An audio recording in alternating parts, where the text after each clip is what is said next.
श्रेयोऽन्यदुतैव प्रेयस्ते उभे नानार्थे पुरुषंसि नीतः तयोः श्रेय आददानस्य साधु भवति हीयतेऽर्थाद्य उप्रेयो वृणीते श्रेयश्च प्रेयश्च मनुष्यमेतस्थौ सम्परीत्य विविनक्ति धीरः श्रेयो हि धीरोऽभिप्रेयसो वृणीते प्रेयो मन्दो योगक्षेमान् वृणीते सत्वं प्रियान् प्रियरूपांश्च कामान् अभिध्यायन्नचिकेतोऽत्यस्राक्षी नैतान् शृङ्कान् वित्तमयीमवाप्तो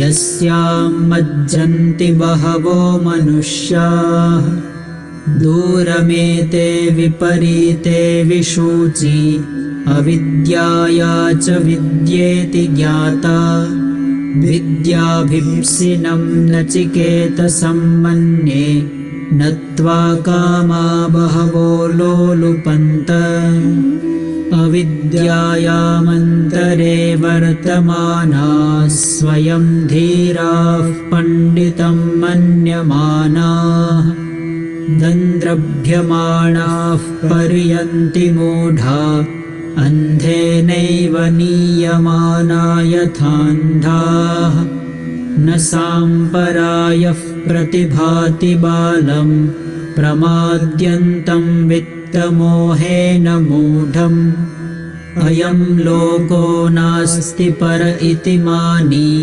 पुनः पुनर्वशमापद्यते मे श्रवणायापि बहुभिर्यो न लभ्यः शृण्वन्तोऽपि बहवोऽयं न विद्युः आश्चर्यो वक्ता कुशलोऽस्य लब्धा आश्चर्यो ज्ञाता कुशलानुशिष्टः न नरेणावरेण प्रोक्तः एष सुविज्ञेयो बहुधा चिन्त्यमानः अनन्यप्रोक्ते गतिरत्र नास्ति अणीयान् ह्यतर्क्यमणुप्रमाणात्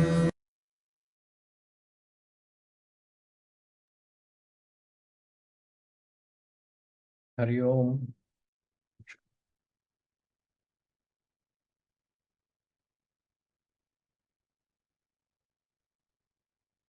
I hope I'm audible.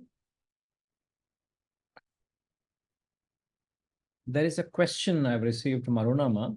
The question she's asking is, what is the difference between withdrawal from sense objects and abstaining from contacting the sense objects?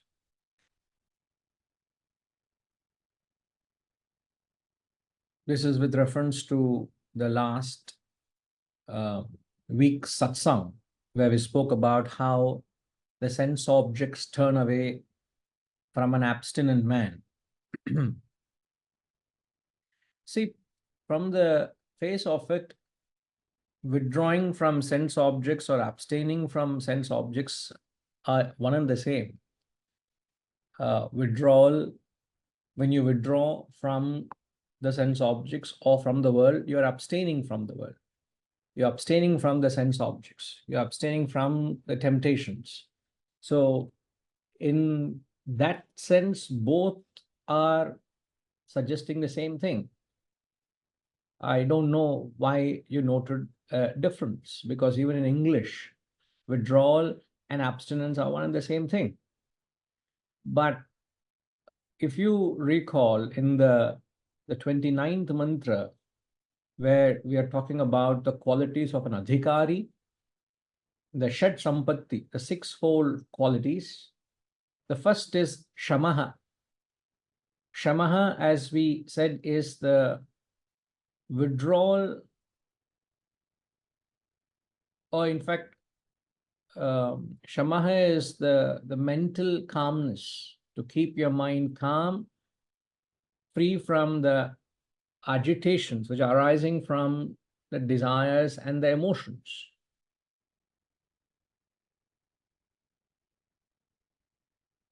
And then the second quality is damaha, which is self-control at the physical level. So whether you practice self-withdrawal or abstaining, I believe it's one and the same thing. And ultimately, self-withdrawal leads to shamaha, which is mind control. The objective of physically withdrawing from the senses is to ensure that your mind is withdrawn from the world.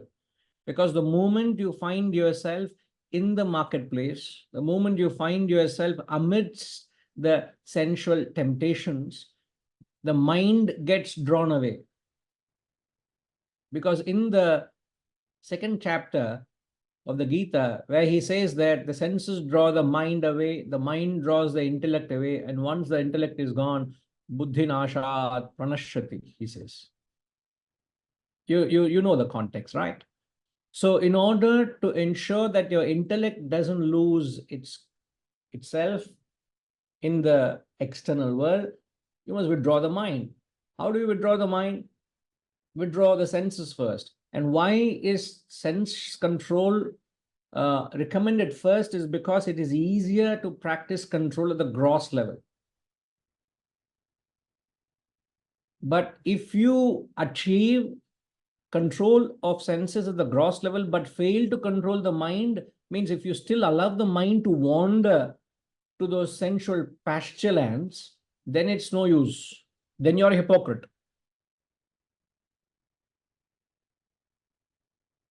All what I'm saying is physical control must be backed up by mental control.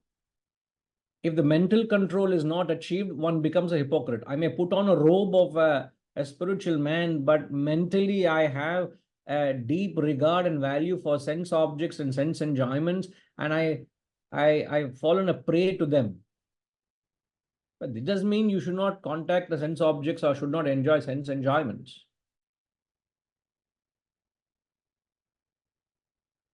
And I must say, I let go all my frustration of last year in Ahmedabad. Don't tell anybody, huh? Oh, I already told everybody. Gayatri Ma, in the secret of it. Last time, when I came for the lectures, I don't know what happened. I fell sick. And Vijay only was enjoying all the lovely food. Plenty of food, variety of food was there. But then punishment for me was only plain dal khichdi was given. Because I had to recover. I was taking a list of medications so that I could recover fast to do some sessions. So this time I made sure I came with a lot of appetite for all that I missed last time. So this time I enjoyed every possible thing. Oh, we are talking of self-control, no? I'm sorry. I've lost my focus. It doesn't matter. What I'm trying to say is, just because you have something catering to your palate doesn't mean you go berserk. One should not go berserk. At the same time, one should not frustrate oneself. It is just about a healthy control. Having said and done, I fasted yesterday night. I fasted the previous night. You don't need that much. But when you have it, you can be in it. So you take your mind off the sense object. So the moment you suspect that the sense contact becomes a danger and distracts you from your spiritual journey, you withdraw. Otherwise, the Shastras don't have any qualitative or quantitative contact with the world. If there was, they would have given a list. If this is your height, this is your height, based on your gender, you're male or female, this is your age, this you can contact, this you don't contact. There's nothing like that. So it is entirely up to an individual what he wants to establish contact with, what is an impediment, what is not an impediment. You get it, ma? So sense objects, the moment they become an impediment, you withdraw. But we also said, if you have no desire, there will be no sense object that will come and disturb you. Since we all have desires in different degree, you will have to consciously apply the quality of self-control. To desires you don't have, for example, I don't have a desire for clubbing. That will not come and disturb me. Like I'm right now, last whole week, I'm residing in all the clubs here. It's like a, how to say, it's like a club, yeah. With all the facilities and things. I'm sure there might be a corner where people might be consuming alcohol. I don't know. I did not go and inquire and find out where is that, what they have to offer. That is not a problem for me. So where you have no desire, the object will not disturb you. But the where you got to practice self-control is where you have a desire. And all of us have desires. And those desires are impediments to your journey. And that is where you got to practice self-control. So perhaps in that context, if you say, the objects will automatically run away from you. So you don't have to worry of that. What you got to worry is where you are inviting the world to come to you. And when you invite the world to come to you, when you are participating in the worldly invitations, to that extent, you will not be interested in the pursuit of the higher. To that extent, the self will be out of focus. Therefore, you need to practice withdrawal. Physical backed up with mental withdrawal is paramount in the journey. And once you conquer the desire, automatically that particular temptation or the object will not become a problem to you, because the desire in you has faded away, or the desire in you is no more present. What happens? The object will no more distract you. You get that, Arnama? You get it? All right. Yes, Vijayji.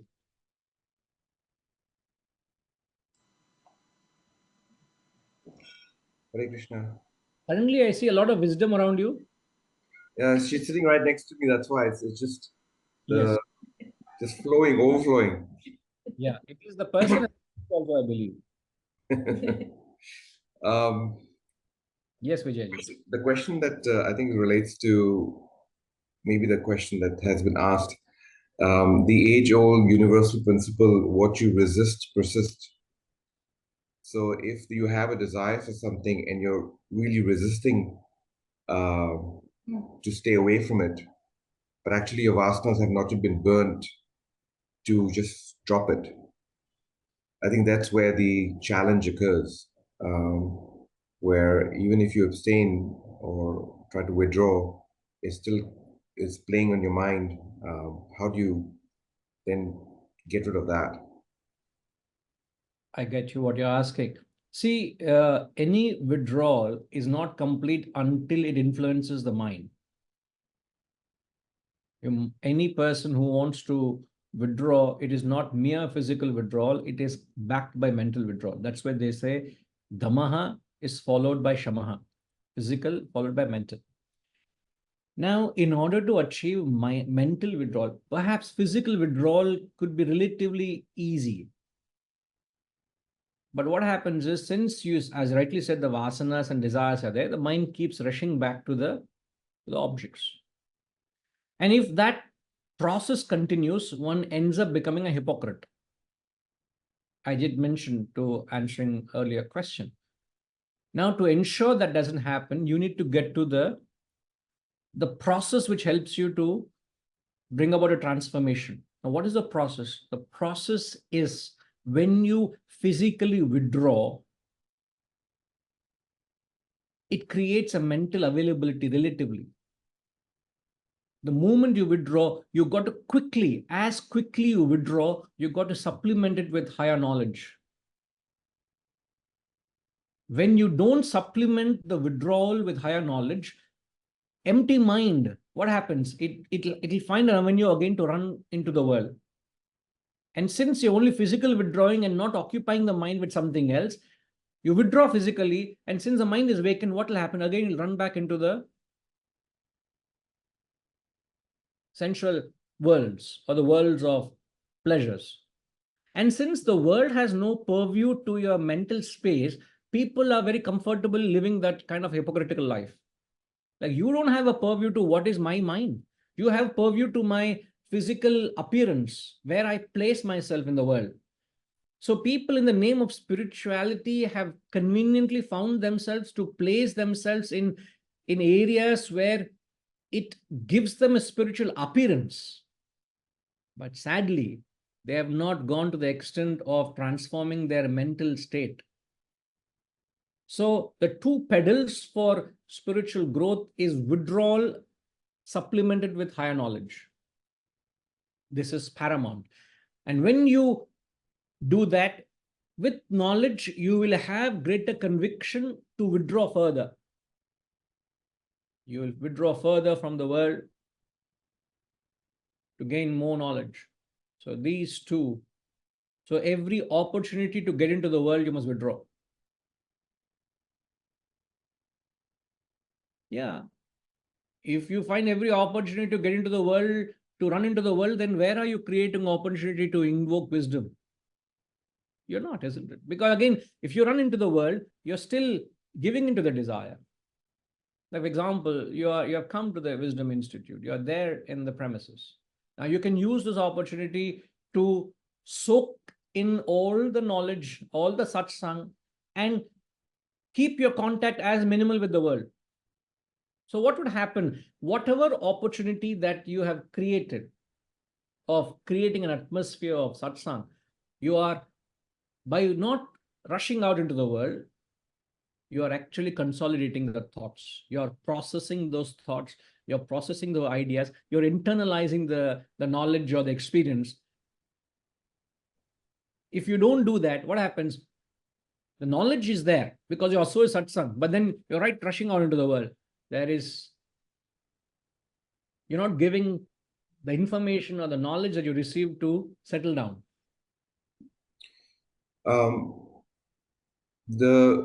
The part about, okay, I understand that you quickly fill that space with higher knowledge. But like, for example, some beings, even though they've taken Vedanta classes for years, have some residue of vasana that is still there. For example, meat eating. Like, how do you equate that? Because sometimes a vasana like this takes years to let go, and when you're ready, you just drop it overnight. But until that time, you're still purifying. So it's not as instant as like, okay, I've withdrawn from it and I'm filling myself with high knowledge and I've let go of that vasana. We still have to. You still have to battle with each vasana. You only started the process. The process is withdrawal, knowledge, back it up again with more knowledge, withdraw further. And when you do this over a consistent period of time, then you start seeing the change in the intensity of the vasana. The vasana slowly starts fading away. And when you withdraw, one most important point is everybody has a threshold of withdrawal.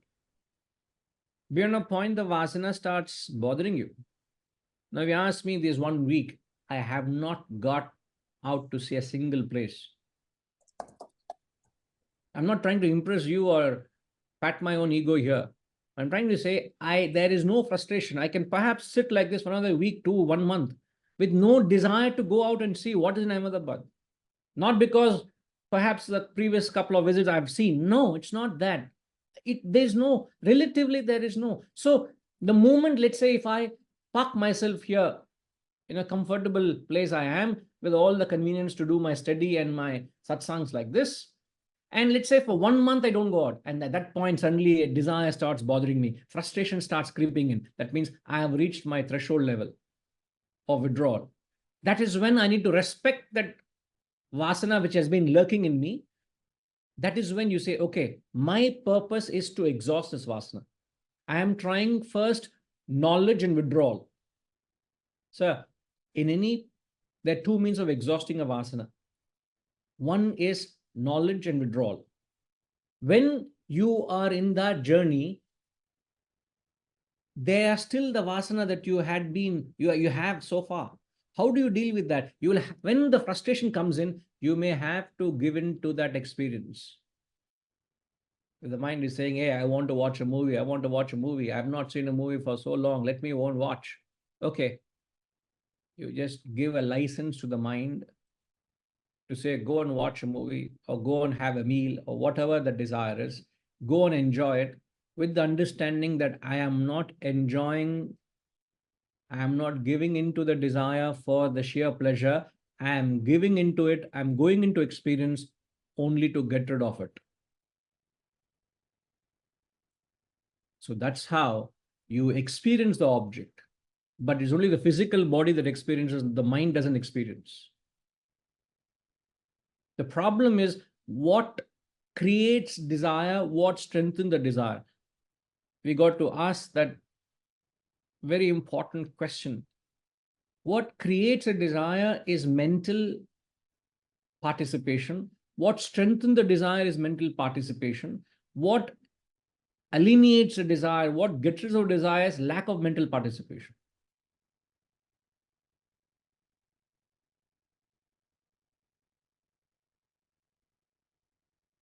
So just to spell out what that mental participation is, we have often said in this classroom in the context, the three tendency of the mind.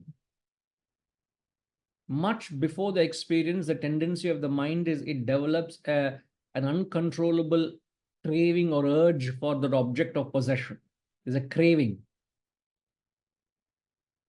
And all the three terms I'm going to use has a very profound negative connotation. Craving for possessing the object and enjoying the object. While you're with the object, it is reckless indulgence. It is senseless indulgence. Third, after the enjoyment has come and gone, it's a mindless lingering. Mindlessly, you keep reliving those past experiences and say, oh, it was so nice. That was so beautiful. Oh, I had so much fun there. It is too good to miss out. I should go again into that experience. I must relive that. So what are you doing? Mentally, you're craving before the experience. You're indulging while you're experiencing. After the experience, you're constantly lingering. These three activities should not be done. I repeat myself. These three mental activities should not be done at any cost, whether you're abstaining or contacting. So when you reach the threshold of frustration, in example, 1 month I'm stuck in this place, or I choose to be in this place. After that, a frustration comes in. Let's say I have a desire to watch a movie. Let me go and watch a movie. Or I have desire to go and eat a meal. Go and eat a meal. Whatever it is, let it go out. But the mind doesn't do all these three. No craving, no indulging, no lingering. So you can control these three. So you go through experience, temporarily satisfy desire. After that, what do? Come back to the cycle of knowledge and withdrawal. As you keep going, doing this, what happens? You're able to stretch your ability to withdraw further because you're constantly working to reduce the intensity of the desire. At the same time, whenever frustration arises, you give in. When the frustration is not fed, then it becomes suppression. You should not let frustration get to a point where you're suppressing yourself or punishing yourself. That is not spirituality. Spirituality is a very healthy way of dealing with your mind and its desires. You've got to respect something which you have done in the past. You can't run away from that, can we? So respect it, and by injecting these two critical pedals to spiritual journey, even the most toughest of desires can be dealt with. The most residual vasana will go ultimately. Yes, Nishama, you want to ask something, please?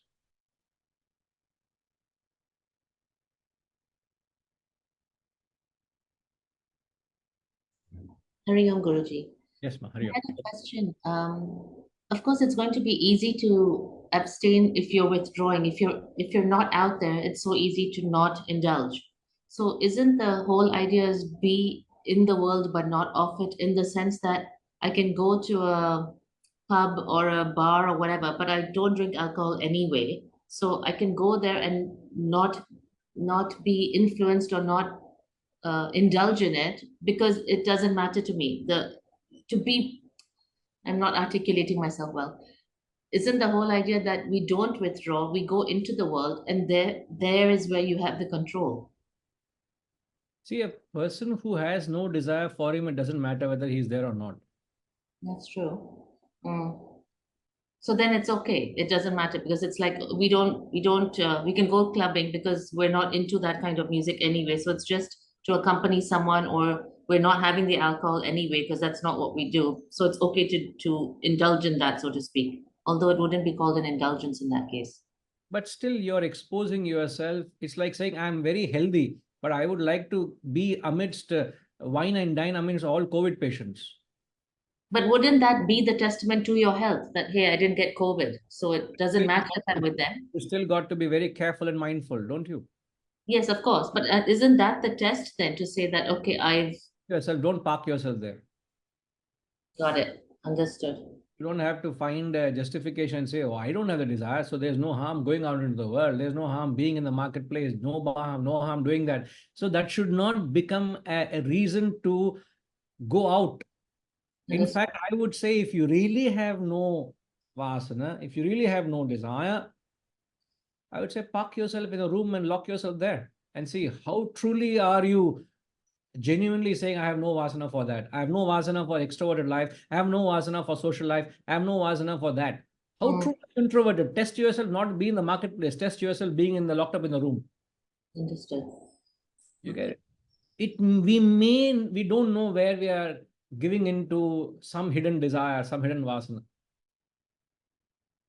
You know, every parent desire has so many desires in it. You know, if you say, I just want to have a desire to have a house. Okay. If you just say, I have a desire to possess a house. Is it just a house you want to possess? With brick and cement and stone? No. You want to have an Italian marble. You want to have wall carpeted facilities. You want to have the best of furniture and fittings. You want to add this upholstery there. You want to add this there. You want to do this there. So one desire to have the house has got 100 desires attached to that. You don't know that 100 desires are holding on to that one desire. But unknowingly, if you, without knowing the 100 desires, you drop that one desire to have a house or a villa or a home, in that sense, what happens? Automatically, all other desires were clinging on to that one parent desire drop off. So you may not have no desire for drinking or clubbing, but you may have desire for socializing. So you're giving into that desire. It is that desire that takes you out into the world. So the mind is such a tricky thing. You don't know where you're falling a trap into. So the best way to find out is withdraw and see which aspect of the mind is bothering you. You will not know how strong you are in the marketplace. You do know, but it is not that clarity doesn't come, because when you withdraw, that part of the mind gets frustrated. That particular desire is not being fed. You get me? So the easier part is be in the world. The difficult part is be away from the world. All right, Nishama. Yeah.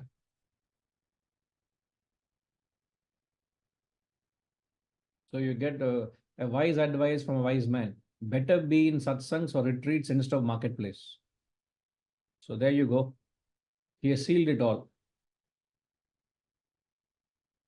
All right. So just a quick mention of the qualities of an adhikari, which concluded the first Valli, which is the first section of the Upanishad. So the 4 qualities of an adhikari are viveka, which is the discrimination between the real and unreal. Second is backed by vairagya, the spirit of detachment. Under the third, there are 6 qualities. The first is shamaha, as I've said, calmness. Damaha is physical withdrawal or self-control. Third is uparati. And somebody said uparati also is mental withdrawal. Uparati is culmination of mental withdrawal. Means You have reached that pinnacle of withdrawal where you are ready for the higher spiritual practices. So the withdrawal we are talking here and the withdrawal in Uparati are two different things. When you practice withdrawal from sense objects is a path, is a sadhana. Uparati is the effect, is the fruit of your sadhana. So third is Uparati. Fourth is Titiksha. Titiksha is to endure with a smile, with a pleasure, endure difficulty or sorrow. Fifth is Shraddha.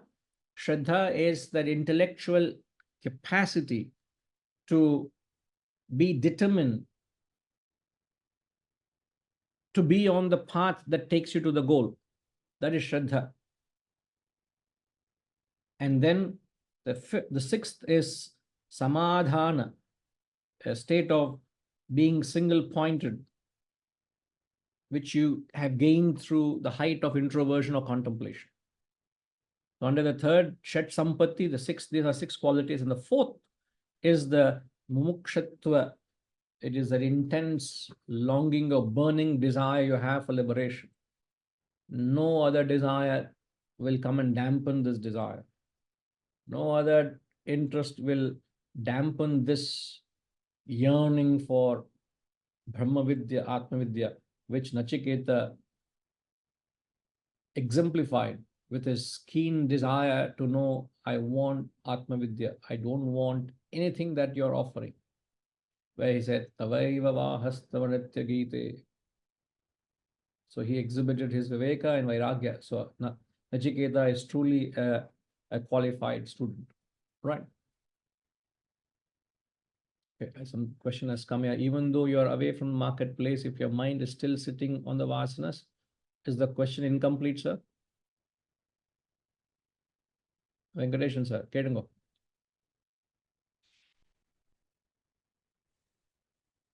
See, it is said that we are away from the marketplace to be away from the vasanas. But when you are away from the marketplace, the mind is still lingering on the vasanas. Then now, is anything different between being in the marketplace or away from the marketplace? No. Okay. Now, what I gather is the vasana is there. And it's a considerably strong vasana, a strong desire. Now, you can choose to live a path or live a life where you give in to the desire, you feed the vasana and strengthen them and build them stronger further. That's one path. Or you choose that, no, I have led an unintelligent life, feeding my thoughts run wild recklessly. I want to get rid of my vasana or desires. So the choice each one has got. I have an ex-vasana. Do I feed it or should I withdraw from it? Now, when you have chosen to withdraw from a particular vasana, it takes time. So even when you are in the marketplace or away from it, your mind will still go. Respect that, understand that. Keeping that in mind, start implementing what I have answered to Vijayji, which is withdrawal with knowledge. When you withdraw, quickly supplement with knowledge. Keep doing that to see how long can you be away from the world. When you do so, there is a point you will get frustrated. That is the point you need to contact the sense object. That's the point you need to go back into the world. Go back into the world and enjoy or satisfy. But you're not going there for the sake of enjoyment or fun or maja. You're going there only with the purpose of dealing with the vasana. You're only going back into the world to say, this vasana is a thorn in my flesh. It needs to get out. I need to get rid of it. I need to flush it out. So I am using knowledge and experience as a means to deal with the vasana. But at any point, you will not make the mistake of craving, lingering, or indulging or lingering. So as much as possible, when you don't do these 3 mental practices, the desire of vasana is not being fed. Mark my words. When you don't do these 3, the vasana is not fed. So one is you're not feeding it. Second is you're feeding a higher vasana because of withdrawal and sadhana. That way, the shift happens gradually and slowly. So what is, perhaps you may have heard this concept, but what is the additional thing you're getting here is you will go through with great caution into an experience because you have left with no other choice but to experience it. So you experience it with the sole purpose of getting rid of it. But many people go into the world for experience to have fun or maja. Ah, so nice. That's not the purpose. You're not wanting to feed them or enjoy. So that way, time will give you the desired result. Ultimately, every vasana has to go. The question is whether you have the shraddha to deal with it in this janma or you're already planning for the next janma. At least planning can happen, no? Why are you not planning? If you plan properly, someday you'll execute it. What, Gayatri Ma? You know my plan, no? What is your plan? My plan is to become a sannyasi. Which janma? Next janma? Are yaar. You're already a sannyasi. Sannyasi is not in the robe, ma. But still, And still there. So you have some other plans. no, but I am also entangled in this world activity, samsara, little, whether own or somebody else. So, No, all of us are entangled. There is no question of being entangled. In the second mantra of the second, in fact, in the very first mantra, very soon we'll see, he says, whether you take the path of Shreya or Preya, both of them are bound, he says. So all of us are bound in some sense or other until you wake up from the dream. Until you get to the moksha, we are all bound. But that doesn't mean you have a plan of coming back. Don't have a plan. You should plan in such a way that, no, this is going to be my last. Planning, just go back to the drawing board. Sorry, we'll take the first mantra of section 2, please.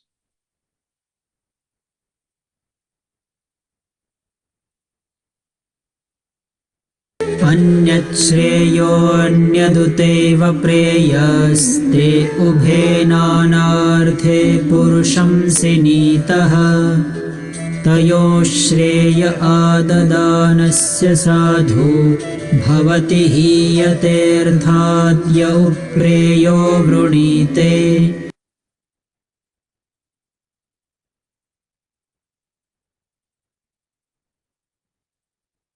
Anyat Shreya, Anyat Preya. One is good while another is indeed pleasant. These two, having totally different objectives, bind a man. Now, this is the words I said. Though both are having different objectives, Sinitaha, they bind. Blessed is one who chooses the good between the two, but he who chooses the pleasant loses the true end. He who preya vrinite, he chooses. Hiyate arthat. Hiyate means he is deprived. He loses the arthat, the true end, the true goal. Means he will miss the highest because he has chosen the path of the lower. Beautiful. Every mantra can be taken as a sadhana. Every mantra can be taken as an abhyasa. That's where we will find a sense of applicability to this text. Any mantra you take can be converted into an abhyasa or can be spoken from a goal. Gatim. Gatim means the goal. You can talk from a point of goal or you can talk it from a point of how to reach that goal. Make it a practice. Now, the first 13 mantras of this section, the Lord Yama before imparting the Atma Vidya, which Nachiketa is so eagerly looking for, Lord Yama tries to impress, tries to mention by glorifying 4 aspects in the first 13 mantras. First, he's glorifying the spiritual teacher. In the context, he's Yama himself. Second, he's glorifying the seeker who seeks such teachings, which is Nachiketa or a student. So the teacher is being glorified. The student is being glorified. The third, the subject matter which a true seeker seeks, Atma Jnanam, is being glorified. Not every student comes to a guru to ask Atma Vidya. Rare indeed is a student who comes to seek Atma Vidya. So he glorifies the very pursuit of the subject matter, Atma Jnanam. In the fourth, he glorifies the result of Atma Jnanam, which is moksha. So 4 things are being glorified: the teacher, the student, the subject matter, and the phalam. The phalam is the moksha. Though it may seem fascinating, you may be interested to know what it is, but in the 14th mantra, having heard the Lord for 13 mantras continuously, Nachiketa gets restless and again asks a question in the 14th mantra. Arey, what are you talking, man? I am asking for Atma Vidya, Brahma Vidya. I've been waiting so long and you are talking everything else but that. See, the boy is so eager to know. Come on, man, get on to the subject matter. What are you beating around the bush? Get on to the game. That's when Yama realizes, okay, this boy seriously wants it. And actually, from the 16th mantra of this very same section, he starts giving the Atma Vidya. So all of this, so the first Valli, the first section, which consisted of 29 mantras, which gave the backdrop of the story and led up to the 3 boons, and the 15 mantras of this section gives you the preparatory ground, which is so paramount before you sow the seed of knowledge. And if you want to do cultivation, how much of preparation is required? Even if you want to plant some green grass, you want to plant a grass, some greenery you want to do. So much of preparation is required, isn't it? You have to plow through the soil, remove the rubble and the stones, and so much of, yes, right, the groundwork is so important. And make the soil worthy, conducive, give it the manure, everything. And then the last thing is just going and planting the seed. But if I do the planting the seed without all the groundwork, it's of no use, it's not going to work. So the preparation is all important. Now, getting to the mantra, he's saying every human being has got a choice. The choice, 2 different objectives, 2 have different purposes, 2 have different ends. So the choice is we can either lead a path of preyaha. Preyaha is the path of the pleasant, or shreyaha is the path of the good. Very, very famous concept, very, very familiar idea spoken in the spiritual field. So Upanishad also talks of it. So the intelligent people, the people of, as in the next mantra is going to call them as the wise, they choose the path of the good. The unintelligent class of people, they choose the path of the pleasant. And he says such a person, those who chooses the pleasant from the 2, between the 2, they lose the true end. What is the true end? They don't attain the higher spiritual goal. The real purpose of life is to get to that liberation, to attain that spiritual salvation. They fail that, understandable. In fact, since they have chosen the lower, SR, what happens if you choose the lower? Please answer in the context. If you lose the lower, what happens? You will lose you will diminish from the world. I meant to say that. Sorry, what do you mean diminish from the world? Diminish means low grade, because you're choosing the lower because you are aspiring for the always higher. So choosing the good is always take you to the goals what we are seeking. It takes you away from the goals. Indeed. So when you choose the lower, he's saying you lose the higher. Choose ahead. But ultimately, you lose the lower also. What is the nature of lower? What is the nature of the material world? Very attractive. Yes, it's very attractive. But what is its nature? Temporary. Temporary.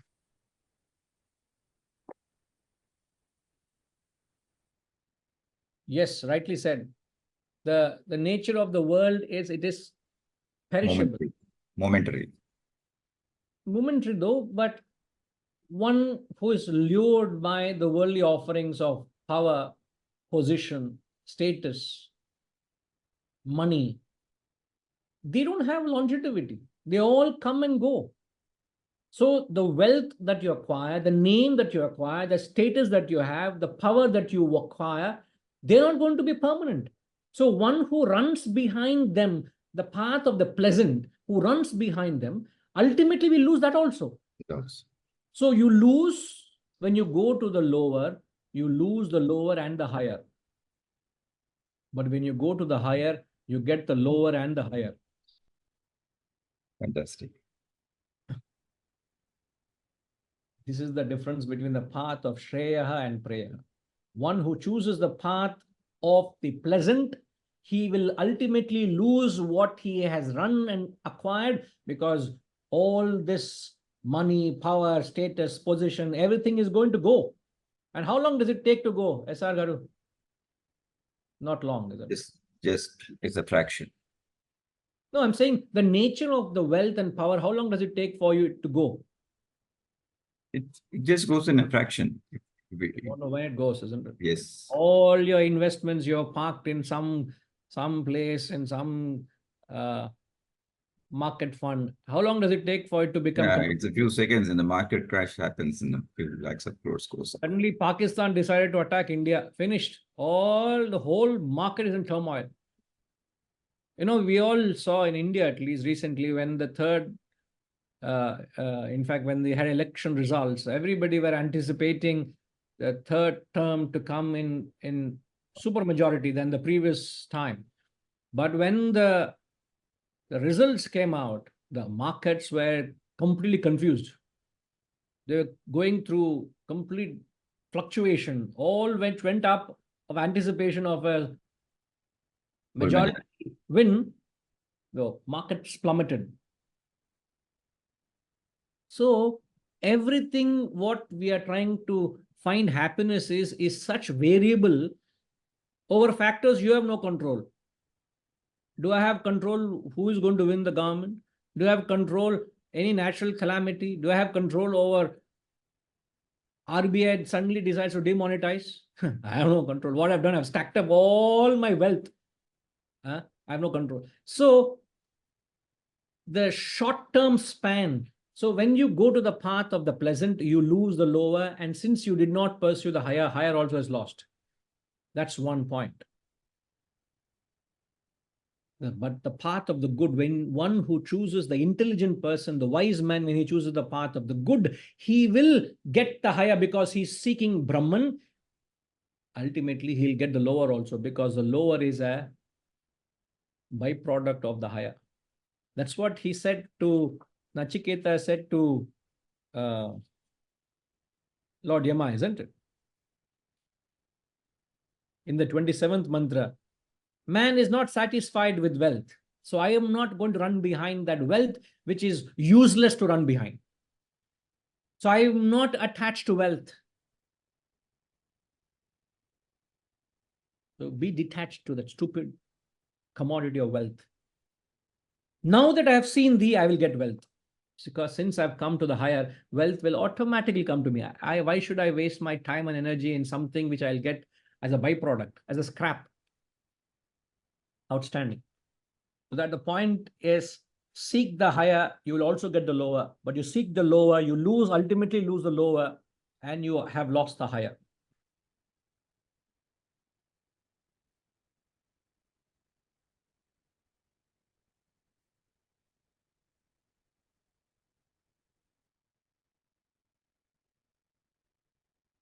Now, just to bring out some finer differences between what the path of pleasant looks like and the path of good looks like.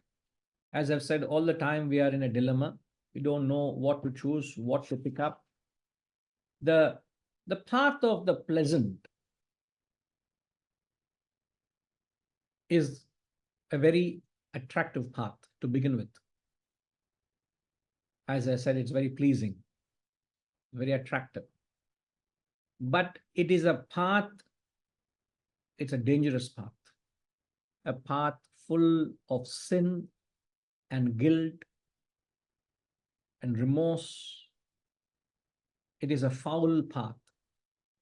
It is a fiendish methods.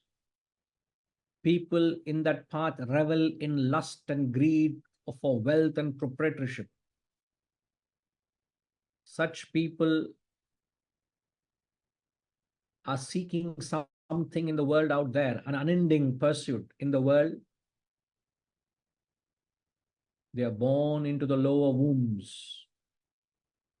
In this Janma, if I'm running behind the world, and when my end comes, next Janma, I'll be born into the lower wombs because I've asked for that. But the path of good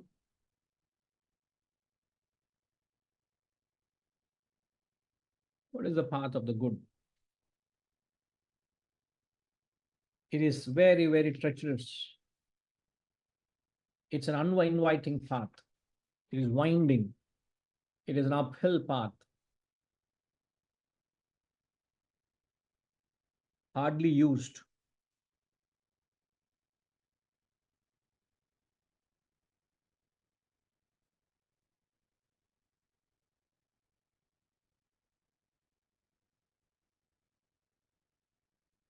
The road not taken.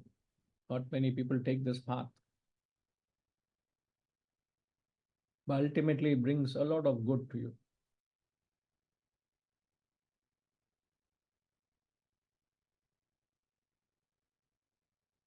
Both are binding, he says. You are either bound by the worldly samsara or you're bound by the spiritual samsara. Both are samsara. I was telling Pushpama other day that one of the qualities to practice which I live by is to always live in the present. I am here, my body is here, my mind must be here. I am not worried about what is happening there. Whatever happens, let it happen, good or bad. To the extent you have to attend to things, you will think of it. Other than that, you are not there. You are very much here. Should not. Otherwise, I can create a spiritual samsara for myself. So you have a choice to lead the path of the good or the path of the pleasant. Some technical terms which are used in the Shastras or scriptural study. The path of prayer is also, the path of the pleasant is also known as Abhyudhayaha. Abhyudhayaha, how do you spell it? Is Abhyu, Abhyudayah. Abhyudhayaha. It's also known as Aparama Purushartha. Aparama, Aparama, Aparama means lower Purushartha. Purushartha is effort. Aparama Purushartha.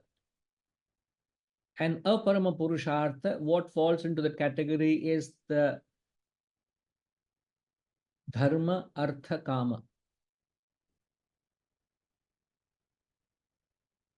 Duty, so-called duty. Kama is desire, Artha is wealth. So the pursuit of Dharma, Artha, Kama is aparama purushartha, is the effort which is in the pursuit of the lower. And this, who take to the path of the pleasant, they perform karma kanda. They are the people who perform karma marga, karma kanda or rituals, or karma marga is the path of action.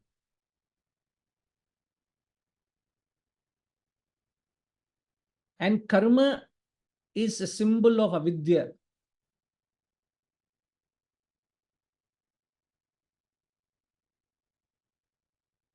Harish, can I ask you, what does the term avidya mean? Do you understand that? No, Guruji. Okay, you understand vidya? No. Vidya, I don't understand the Sanskrit word. Vidya means knowledge. Avidya is ignorance. Sorry, Guruji? Ignorance. Ignorant. So vidya is knowledge, avidya is ignorance. So the statement should read, karma, action, is arising out of ignorance. So one who leads a life of action leads a life of ignorance, and they are running behind dharma, artha, kama. And that is known as aparama purushartha. Your efforts are towards the lower. So all of that, so the path of, therefore you can say, the path of the pleasant arises out of ignorance, avidya. Are you able to put a math to it? You're able to connect all these points? Arunama, you are following, Arunama? Can you spell it out what I have said just now? If you have jotted it down. Guruji was telling the path of prayer. So that is also supposed to be, another word is aparama purushartha. And you said that the three things that the people do while they are in this pursuit are dharma, artha, kama. And when you are in this path, you are performing karma kanda, the path of rituals, which is also said to be in the path of action. And karma is said to be a symbol of ignorance. So that means you are performing actions due to ignorance, not due to knowledge. So you're caught up with. No. You're not performing actions due to ignorance. It's not due to ignorance. Actions arise because of ignorance, because of avidya. Therefore, no, that's why I repeat the sentence. Actions are not performed due to ignorance. Actions arise because of avidya.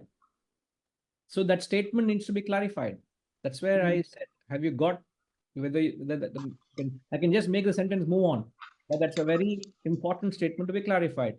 Avidya is the cause of karma. Is the cause. It's because of avidya, karma is performed, and karma is done for dharma, artha, kama. And this is lower efforts, and that is the path of the pleasant. The unintelligent, the lower class of people go to the path of the pleasant. So all of this must sync. The only thing perhaps now is the question mark is, how is avidya the cause of karma?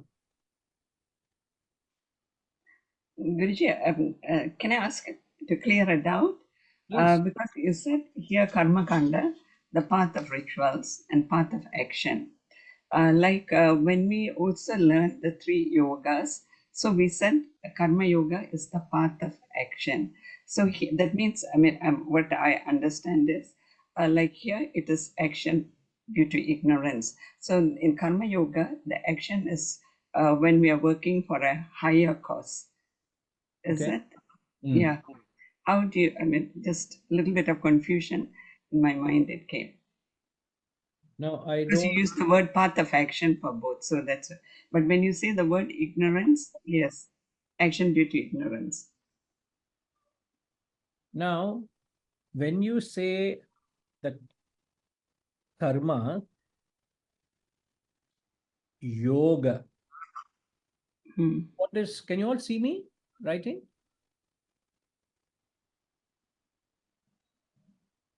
We can see Guruji. Okay. Proceed. Oh, yeah. Okay, right. So when you say karma yoga, karma is action. Yoga is union with the higher, right? Yes, Guruji.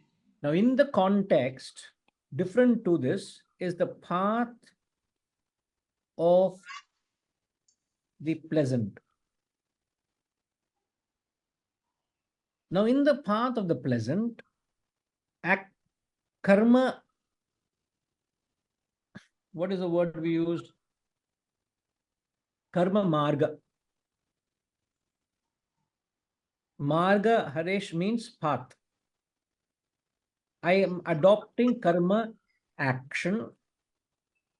For what purposes? I said 3 purposes, which is kama, which is desire, artha, which is wealth, dharma is our duties. All these 3 is the lower path. There is a distinct difference of the usage of the word karma yoga vis-a-vis karma marga. Do you see the difference? Yes, Guruji. So when you are performing karma yoga, your thoughts are with the self. You're not running behind dharma, artha, kama. That is the difference. Yeah, it's clear, Guruji. You get it? Yeah. Thank you. Yes. But the question I'm asking is,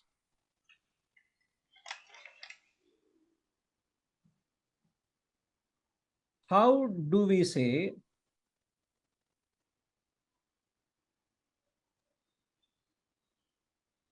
action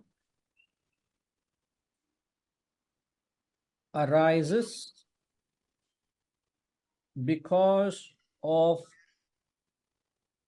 avidya, and avidya is ignorance? How do we say that? Which is justifying to the choice of words that we are using to explain the path of pleasant. Now, I don't want to answer this question. I want you to ponder over this and come back. So next satsang, we will start the satsang with this question, please. So I've written it down so you got the question as well.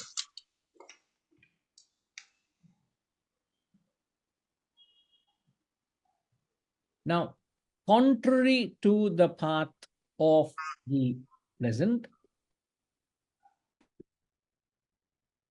there is the path of the good.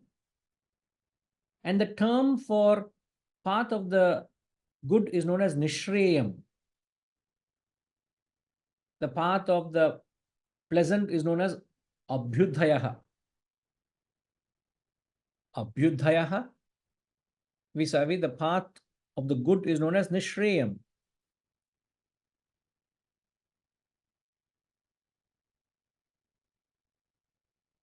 And this is known as parama purushartha. Sorry, Harish, for your benefit, I will just write it down. Okay, I know you are a little lost. The path of good is known as Nishreyam, is also known as Parama.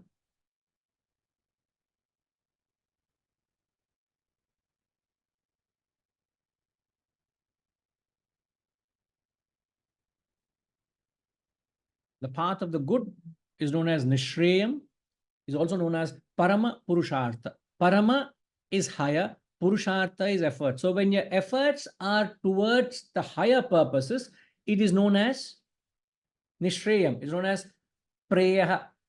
Sorry, it's known as Shreya, not Preya. Shreya is the path of the good. Now, this is only towards moksha, only towards enlightenment. Now, when actions are driven only for enlightenment, you only take the path of Jnana Marga, not Karma Marga. So you take the for moksha, Jnana Marga, path of knowledge or wisdom.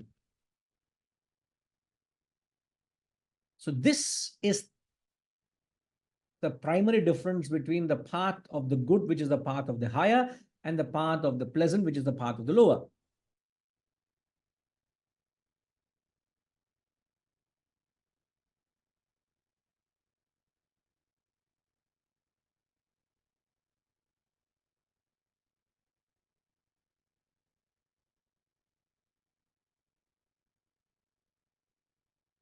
A spiritual hero constantly sticks to the path of the good. He is very mindful of the unpleasantness. He is very mindful of the material privations and has to go through and endure many challenges and suffer in the course of higher pursuits.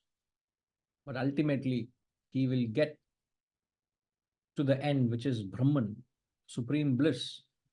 And in the process, he will also get the lower. But he has to go through a lot of struggle, a lot of unpleasantness, a lot of sacrifice.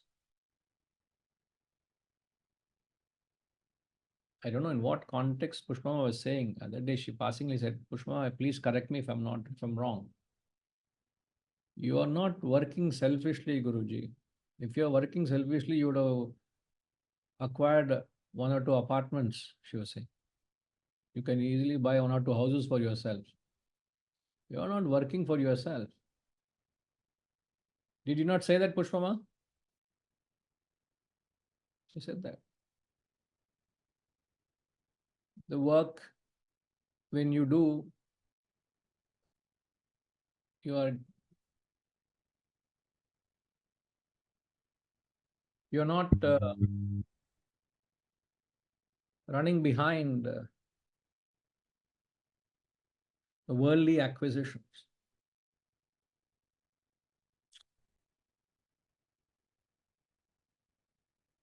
We live on the bhiksha that you give us. Whatever bhiksha is literally in a bowl. A beggar or a sannyasi goes in a bowl, and whatever you give in a bowl, whatever comes, we live in that. You can give me 5 rupees, you decide not to give. I live with that. Okay. You decide, I don't want to give bhiksha to you. Okay. Thank you. I move on to the next door. Only thing is, we're not doing literally. We're doing in a spirit of bhiksha. Nobody is asked to give, nobody is told to give, nobody is reminded, have you given Guru Dakshina? That thought itself to send you a reminder to give Guru Dakshina is very insulting. He's asking. No way I would ask, no way it would be told. The thought, if you have the comfort to receive without giving, that's your problem, not my problem.